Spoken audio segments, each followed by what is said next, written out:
अगर कोई बहुत सुंदर हो, तो क्या उसे दूसरों को छोटा समझने का हक मिल जाता है? क्या सुंदरता ही सब कुछ होती है या कुछ और भी मायने रखता है? और अगर कोई छोटा और कमजोर हो, तो क्या वह कभी कुछ बड़ा कर सकता है? क्या उसकी छोटी सी उपस्थिति किसी बड़े बदलाव का कारण बन सकती है? यह कहानी है एक घमंडी मोर और एक छोटी विनम्र तितली की। उनकी यह मुलाकात पूरे जंगल को एक गहरी और महत्वपूर्ण सीख देने वाली थी। एक बहुत ही सुंदर जंगल में, जहाँ हरियाली छाई रहती थी, एक मोर रहता था। वह अपने रंग बिरंगे पंखों के कारण जंगल में सबसे खूबसूरत माना जाता था।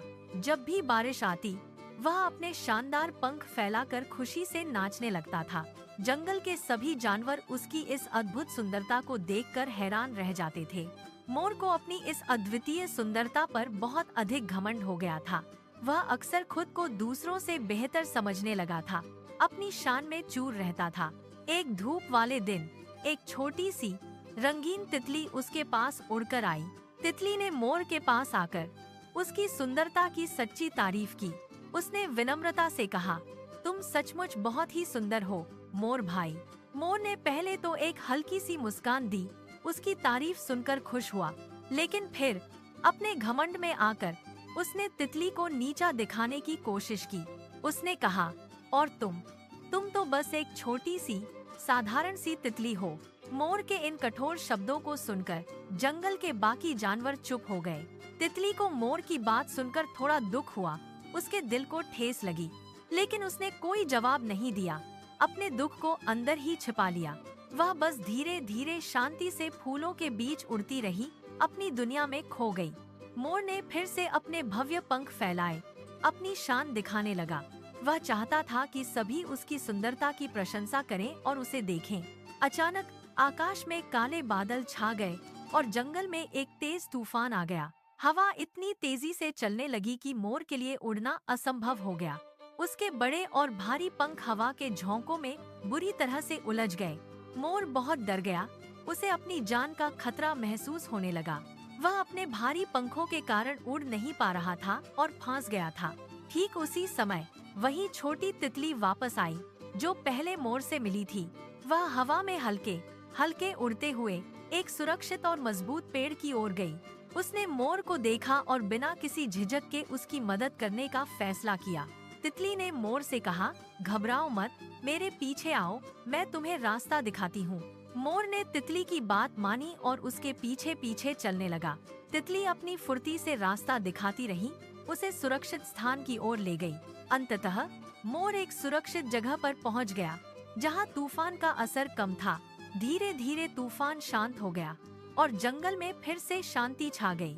तूफान के बाद मोर तितली के पास आया, उसका दिल कृतज्ञता से भर गया था। उसने धीरे से और शर्मिंदगी से कहा, मैंने तुम्हें छोटा समझकर बहुत बड़ी गलती की थी। मोर ने अपनी आंखों में पछतावा लिए हुए कहा, आज तुमने मेरी जान बचाई है। तितली ने मोर की बात सुनकर एक प्यारी सी मुस्कान दी, कोई शिकायत नहीं की। उसकी मुस्कान में कोई घमंड नहीं था, बस सच्ची दया और समझ थी। उस दिन के बाद से मोर ने कभी किसी को छोटा नहीं समझा। उसने अपनी गलती से सीखा कि बाहरी सुंदरता ही सब कुछ नहीं होती। जंगल के सभी जानवर अब एक दूसरे के साथ मिलकर खुशी खुशी रहने लगे। मोर ने यह महत्वपूर्ण सबक सीखा कि असली सुंदरता दिल की होती है। यह सुंदरता दयालुता, विनम्रता और दूसरों के प्रति सम्मान में निहित है। किसी को भी उसकी शारीरिक बनावट या आकार के आधार पर छोटा मत समझो। कभी कभी सबसे छोटी और कमजोर दिखने वाली ताकत ही सबसे बड़ा और महत्वपूर्ण काम कर जाती है, जिसकी कोई उम्मीद नहीं करता। घमंड हमें अंधा बना देता है, हमें दूसरों की अच्छाई देखने से रोकता है, यह हमें सही और गलत के बीच का अंतर समझने नहीं देता। अगर आप तितली की जगह होते, तो क्या आप मोर की मदद करते? क्या आप उसे उसकी गलती के लिए माफ कर देते और उसकी जान बचाते, या आप उसे उसकी गलती की सजा देते, उसे अकेले छोड़ देते? अपने विचार हमें कमेंट बॉक्स में जरूर बताइए, हमें आपकी राय का इंतजार रहेगा। और ऐसी ही सुंदर और प्रेरणादायक कहानियों को सुनने के लिए हमारे चैनल को सब्सक्राइब करना बिल्कुल मत भूलिए। बेल आइकन दबाएं ताकि आप कोई भी नई कहानी मिस न करें। धन्यवाद और मिलते हैं अगली कहानी में। अगर कोई आपको बार बार परेशान करे, तो क्या आप उससे बदला लेंगे या फिर उसके साथ अच्छा व्यवहार करेंगे। यह कहानी है एक छोटी लड़की की जिसने दया दिखाकर एक बड़ी समस्या हल कर दी। एक सुंदर गांव के पास एक बहुत बड़ा और हरा भरा आम का बाग था। गांव के सभी बच्चे हर दोपहर वहां खेलने आते थे। उनकी हंसी से बाग गूंज उठता था। लेकिन उस बाग में एक बहुत ही चालाक और शरारती बंदर भी रहता था। वह अक्सर बच्चों के हाथ से उनके फल छीन लेता था। फिर वह ऊंचे पेड़ पर बैठकर फल खाता और बच्चों को चिढ़ाता हुआ हंसता था। बच्चे अक्सर उससे परेशान रहते थे, लेकिन कोई कुछ नहीं कर पाता था। एक दिन बंदर ने हमेशा की तरह अपनी शरारत की। उसने एक छोटी और प्यारी लड़की अनाया का टिफिन छीन लिया। अनाया अपने दोस्तों के साथ बैठी थी जब बंदर अचानक आया और उसका खाना ले भागा। बाकी बच्चे यह देखकर बहुत गुस्से में चिल्लाए, इसे पत्थर मारो, यह बहुत बुरा है। वे चाहते थे कि अनाया भी उनके साथ मिलकर बंदर को डांटे या भगाए, लेकिन अनाया चुप रही। उसने कोई गुस्सा नहीं दिखाया। उसने धीरे से ऊपर पेड़ की ओर देखा, जहां बंदर उसका टिफिन खोल रहा था, और फिर एक अजीब सी मुस्कान उसके चेहरे पर फैल गई। बंदर ने अनाया को मुस्कुराते हुए देखा और वह हैरान रह गया। उसकी आंखों में एक पल के लिए हैरानी और फिर कुछ और भाव थे। वह सोच रहा था, यह लड़की गुस्सा क्यों नहीं हो रही? यह तो बाकी बच्चों जैसी नहीं है। बंदर को समझ नहीं आ रहा था कि अनाया ऐसी प्रतिक्रिया क्यों दे रही है। अगले दिन अनाया फिर से बाग में आई, लेकिन इस बार उसके हाथ में एक पका हुआ केला था। उसने धीरे से उस केले को पेड़ के नीचे, जहां बंदर अक्सर बैठता था, रख दिया। फिर वह थोड़ी दूर हटकर बैठ गई और बंदर को देखने लगी। बंदर ने केले को देखा, फिर अनाया को देखा और फिर केले को। धीरे धीरे बहुत सावधानी से वह पेड़ से नीचे आया। उसने केले को उठाया। उसकी आंखों में अभी भी थोड़ी हैरानी थी और पहली बार वह किसी बच्चे के सामने शांत बैठकर केला खाने लगा। इस बार वह टिफिन छीनकर भागा नहीं, बल्कि वहीं शांति से बैठा रहा। अनाया ने ध्यान से देखा और पाया कि बंदर के एक हाथ में चोट लगी हुई थी। शायद इसीलिए वह इतना चिड़चिड़ा था और गुस्से में सबका खाना छीनता था। उसकी चोट देखकर अनाया को उस पर दया आ गई। अनाया धीरे से बंदर के पास गई। उसके हाथ में एक साफ रुमाल था। उसने बहुत प्यार से और धीरे धीरे बंदर के घाव को साफ किया। बंदर बिल्कुल शांत बैठा रहा। उसने कोई विरोध नहीं किया। उसकी आंखों में अब गुस्सा नहीं, बल्कि कुछ और ही भाव थे, शायद कृतज्ञता। अनाया ने उसके घाव पर एक छोटा सा पत्ता भी बांध दिया, जैसे कोई मरहम लगा रही हो। उस दिन के बाद से बंदर का व्यवहार पूरी तरह से बदल गया। अब वह बच्चों के साथ शांत बैठकर फल खाता था, उन्हें परेशान नहीं करता था। कभी कभी तो वह बच्चों के साथ खेलता भी था, उनकी हंसी में शामिल होता था। गांव वाले यह देखकर बहुत हैरान हुए और अनाया की तारीफ करने लगे। वे बोले, अनाया ने अपनी दया से एक बहुत बड़ी समस्या को खत्म कर दिया। उन्होंने देखा कि कैसे एक छोटी सी लड़की ने अपने अच्छे व्यवहार से एक जंगली जानवर को बदल दिया। कभी कभी गुस्सा और बदले की भावना समस्या को और भी बढ़ा देती है, लेकिन दया और सहानुभूति सबसे कठिन दिल को भी पिघला सकती है। दयालुता ही सबसे बड़ी ताकत है, जो किसी भी स्थिति को बदल सकती है। ये हमें दूसरों के प्रति अधिक समझदार और संवेदनशील बनाती है। अनाया की कहानी हमें सिखाती है कि हर किसी में अच्छाई होती है, बस उसे जगाने की जरूरत है। अगर आप अनाया की जगह होते, तो क्या आप उस शरारती बंदर पर गुस्सा करते, या आप भी अनाया की तरह दया दिखाते और उसकी मदद करते? कमेंट में हमें जरूर बताइए कि आप क्या करते। आपकी राय हमारे लिए बहुत मायने रखती है, और ऐसी ही प्यारी और प्रेरणादायक कहानियों के लिए हमारे चैनल को सब्सक्राइब करना मत भूलिए। घंटी वाला आइकन भी दबाएं, ताकि आपको हमारी नई कहानियों की सूचना मिलती रहे। हम हर हफ्ते नई कहानियाँ लेकर आते हैं। अपने दोस्तों और परिवार के साथ भी यह कहानी साझा करें, ताकि वे भी दयालुता का महत्व समझ सकें। मिलते हैं अगली कहानी में, तब तक खुश रहिए और दयालु बनिए। Thank you.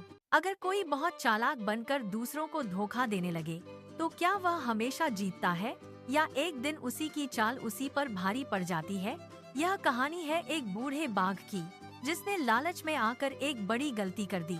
एक घने जंगल में, जहाँ ऊंचे ऊंचे पेड़ थे, वहाँ एक बूढ़ा और कमजोर बाघ रहता था। उसकी आंखें अब पहले जैसी तेज नहीं थीं। और उसके पंजे भी उतने मजबूत नहीं रहे थे। शिकार पकड़ना उसके लिए बहुत मुश्किल हो गया था। वह अक्सर भूखा ही रहता था और कमजोर होता जा रहा था। एक दिन जंगल में घूमते हुए बाघ को कुछ चमकता हुआ दिखा। यह एक सोने जैसा चमकता हुआ कंगन था जो जमीन पर पड़ा था। कंगन को देखकर उसके दिमाग में एक चालाकी भरी योजना आई। उसने सोचा, क्यों न इस कंगन का इस्तेमाल किया जाए। वह धीरे धीरे एक नदी के किनारे जाकर बैठ गया। नदी का पानी शांत बह रहा था और सूरज चमक रहा था। बाघ ने अपनी आवाज को थोड़ा मीठा बनाया और जोर से जंगल में आवाज लगाई, कौन है यहाँ? उसने फिर कहा, कौन है जो यह सुंदर सोने का कंगन लेना चाहता है? जंगल के दूसरे जानवर दूर से उसकी आवाज सुन रहे थे। वे झाड़ियों के पीछे छिपकर बाघ को देख रहे थे। सबके मन में एक ही शक था, बाघ इतना दयालु कैसे हो सकता है? उन्हें यकीन नहीं हो रहा था कि बाघ ऐसा कुछ कर सकता है। लेकिन पास के एक ऊंचे पेड़ पर एक चालाक बंदर बैठा था। वह चुपचाप सब कुछ देख और सुन रहा था। बंदर ने बाघ की चाल को समझने की कोशिश की। बाघ ने फिर से अपनी मीठी आवाज में कहा, मैं अब बूढ़ा हो गया हूँ और मेरा दिल बदल गया है। अब मैं किसी भी जानवर को नुकसान नहीं पहुँचाना चाहता हूँ। मैं यह कंगन किसी अच्छे और जरूरतमंद इंसान को देना चाहता हूँ। उसने कंगन को अपनी आँखों के सामने उठाया ताकि सभी जानवर उसे साफ साफ देख सकें। बाघ की बातों पर कोई भी जानवर भरोसा नहीं कर रहा था। तभी पेड़ पर बैठा बंदर जोर से हंस पड़ा। उसकी हंसी पूरे जंगल में गूंज उठी। बंदर पेड़ की एक डाल पर झूलते हुए बोला, अगर तुम सच में इतने अच्छे हो बाघ दादा और किसी को नुकसान नहीं पहुंचाना चाहते हो, तो यह कंगन यहाँ ऊपर मेरी तरफ फेंक दो। बंदर ने अपनी उंगली से पेड़ की ऊंचाई की तरफ इशारा किया। बाघ ने बंदर की बात सुनी और एकदम चुप हो गया। उसकी चालाकी भरी योजना अब पकड़ी जा चुकी थी। वह समझ गया कि बंदर उसकी असलियत जान गया है। जंगल के बाकी जानवर भी यह सब देख रहे थे। वे भी समझ गए कि बाघ उन्हें फंसाना चाहता था। अब कोई भी जानवर उस धोखेबाज बाघ के पास नहीं गया। बाघ को अपनी चालाकी पर बहुत पछतावा हुआ। उसे अपनी गलती का एहसास हुआ, लेकिन अब बहुत देर हो चुकी थी और जंगल के सभी जानवर पहले से ज्यादा सावधान हो गए। उन्होंने सीख लिया कि लालच और धोखा कभी सफल नहीं होते। चालाकी का इस्तेमाल दूसरों को नुकसान पहुंचाने के लिए नहीं करना चाहिए। यह हमेशा बुरा नतीजा ही देती है। अगर आप उस चालाक बंदर की जगह होते, क्या आप बूढ़े बाघ की मीठी बातों पर भरोसा करते या उसकी छिपी हुई चाल को तुरंत समझ जाते? कमेंट सेक्शन में अपने विचार जरूर बताइए। हमें आपके जवाबों का इंतजार रहेगा और ऐसी ही मजेदार और शिक्षाप्रद कहानियों के लिए हमारे चैनल को सब्सक्राइब करना मत भूलिए। अगर कोई हमें बार बार नुकसान पहुंचाए, तो क्या हमें भी उसे नुकसान पहुंचाना चाहिए, या धैर्य और समझदारी से जहर भी बदला जा सकता है? यह कहानी है एक जहरीले सांप की और एक शांत किसान की, जिसने गुस्से को हराकर पूरे गांव की सोच बदल दी। एक छोटे से गांव में रामू नाम का एक मेहनती किसान रहता था। उसका स्वभाव बहुत शांत था और वह अपने काम में लगा रहता था। उसके खेत के पास ही एक काला और लंबा जहरीला सांप रहता था। गांव के सभी लोग उस सांप से बहुत डरते थे। उसकी दहशत फैली हुई थी। कहा जाता था कि जो भी उस सांप के पास गया वह कभी वापस नहीं आया। एक दिन रामू अपने खेत में काम कर रहा था, ध्यान से अपनी फसल देख रहा था। अचानक वह लगभग उस सांप के ऊपर पैर रखने ही वाला था। सांप ने तुरंत फुफकारा। एक तेज और डरावनी आवाज निकली। गांव वाले जो पास में थे चिल्लाए, रामू भागो, उसे मार डालो। लेकिन रामू ने एक पल के लिए सोचा और फिर धीरे से पीछे हट गया। उसने अपने हाथ में डंडा नहीं उठाया जैसा कि गांव वाले चाहते थे। सांप ने रामू को देखा और मन ही मन सोचा, यह मुझे क्यों नहीं मार रहा है। उसने हमला नहीं किया, बल्कि चुपचाप घास के अंदर सरक गया और ओझल हो गया। गांव वाले यह देखकर बहुत हैरान थे। उन्होंने ऐसा पहले कभी नहीं देखा था। लेकिन असली परीक्षा अभी बाकी थी। यह तो बस शुरुआत थी। कुछ दिनों बाद गांव के कुछ शरारती लड़के खेत के पास आए। उन्होंने मजे के लिए उस सांप को पत्थर मारना शुरू कर दिया। सांप को चोट लगी, वह घायल हो गया, लेकिन उसने किसी को काटा नहीं। वह बहुत कमजोर हो गया था, उसकी शक्ति क्षीण हो गई थी। अब गांव के लोग उसे देखकर हंसते थे। उसका डर खत्म हो गया था। एक दिन रामू ने देखा कि सांप बिल्कुल लाचार पड़ा है, हिल भी नहीं पा रहा। वह धीरे से सांप के पास गया और नरम आवाज में बोला, तुम्हारा गुस्सा सही था, लेकिन तुमने उसे पूरी तरह छोड़ दिया। अब लोग तुम्हें परेशान कर रहे हैं, तुम्हारी हालत देखो। सांप ने बहुत कमजोर आवाज में रामू से कहा, मैंने सुना था कि संत बनना अच्छा है, इसीलिए मैंने किसी को काटना छोड़ दिया था। रामू ने सांप की बात सुनी और धीरे से मुस्कुराया। संत बनो, लेकिन अपनी रक्षा करना मत भूलो, यह भी जरूरी है। काटो मत, लेकिन फुफकारना तो मत छोड़ो। अपनी सीमा बताओ।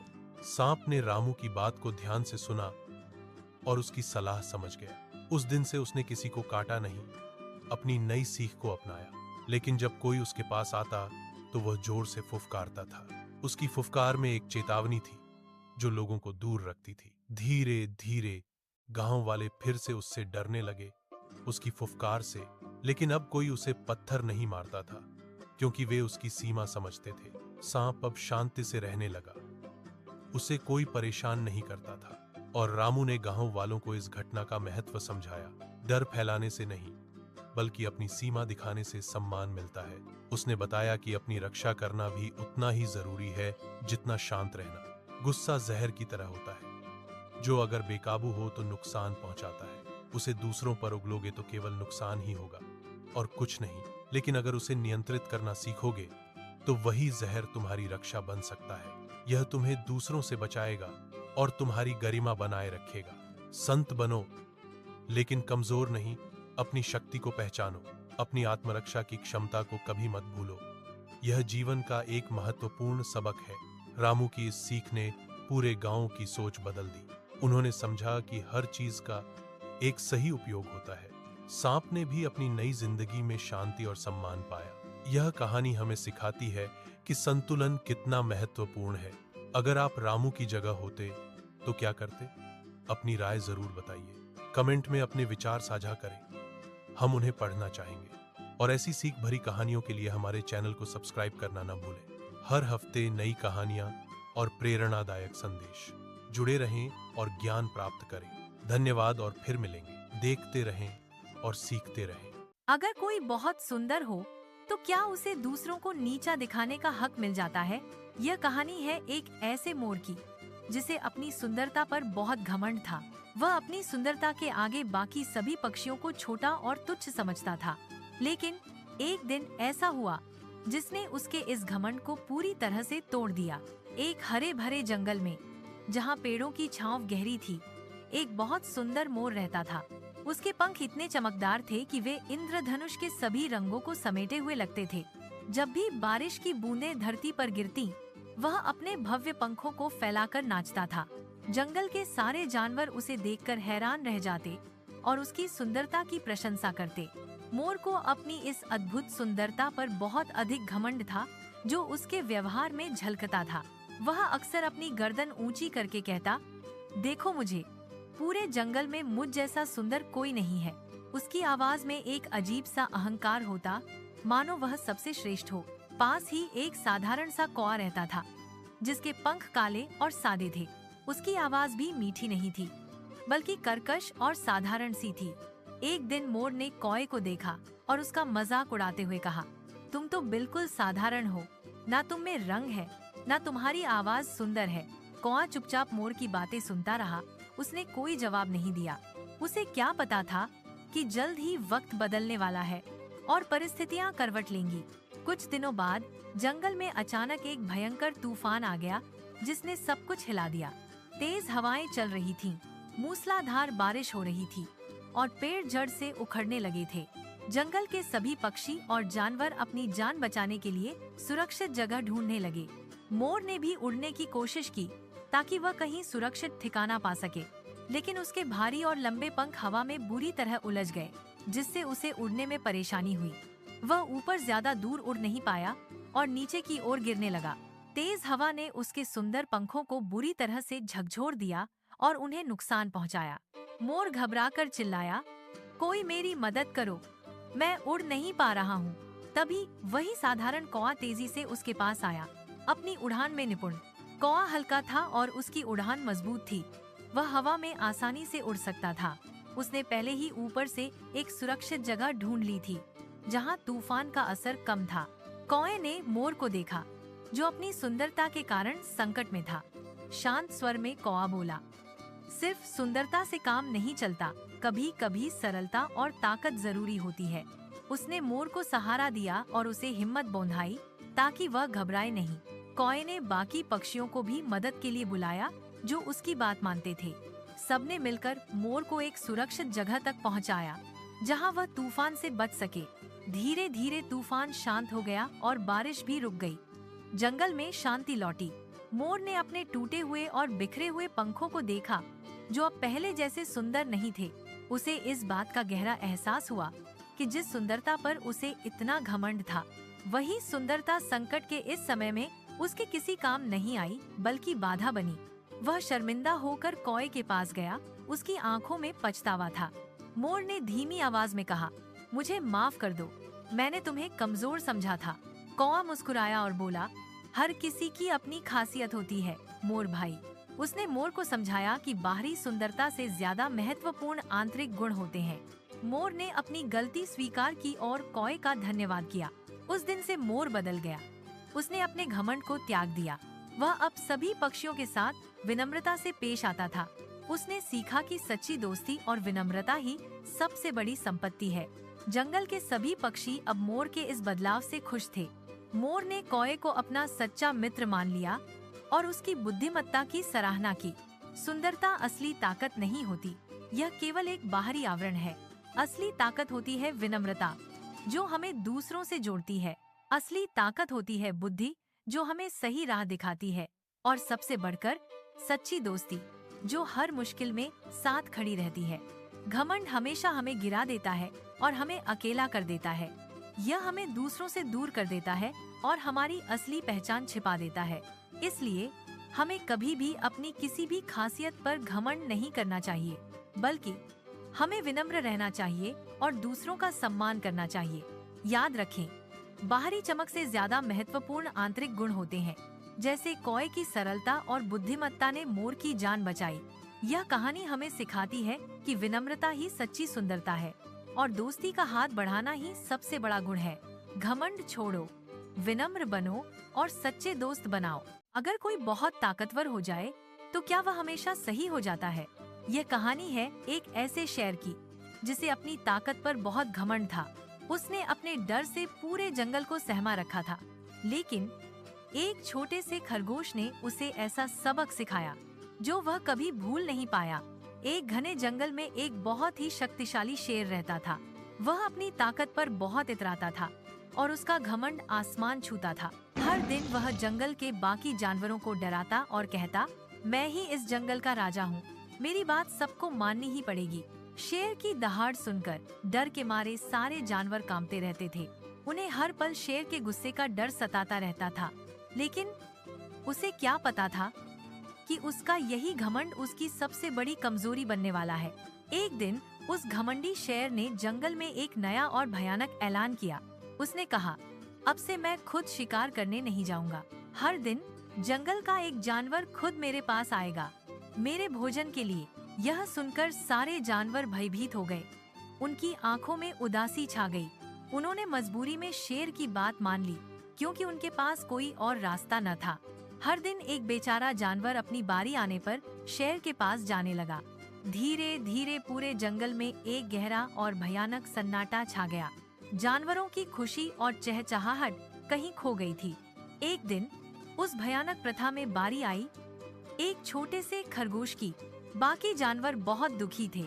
वे फुसफुसाते हुए कहने लगे, अब तो बेचारा छोटा खरगोश गया, शेर उसे एक पल में खा जाएगा। लेकिन खरगोश के मन में कुछ और ही चल रहा था।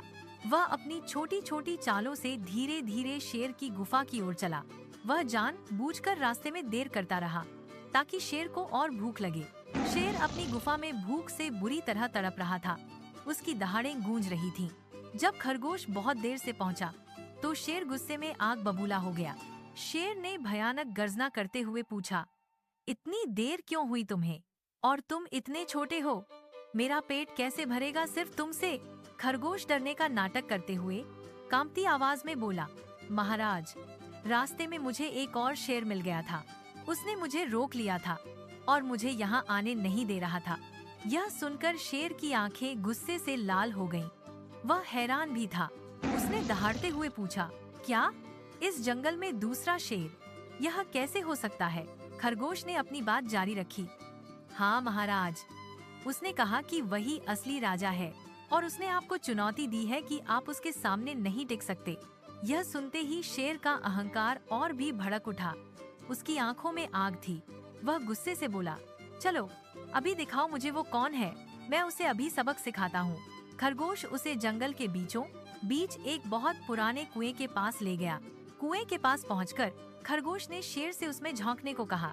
महाराज, वह दूसरा शेर इसी कुएं के अंदर छिपा हुआ है, खरगोश ने कहा। शेर ने गुस्से में भरकर कुएं में झांका।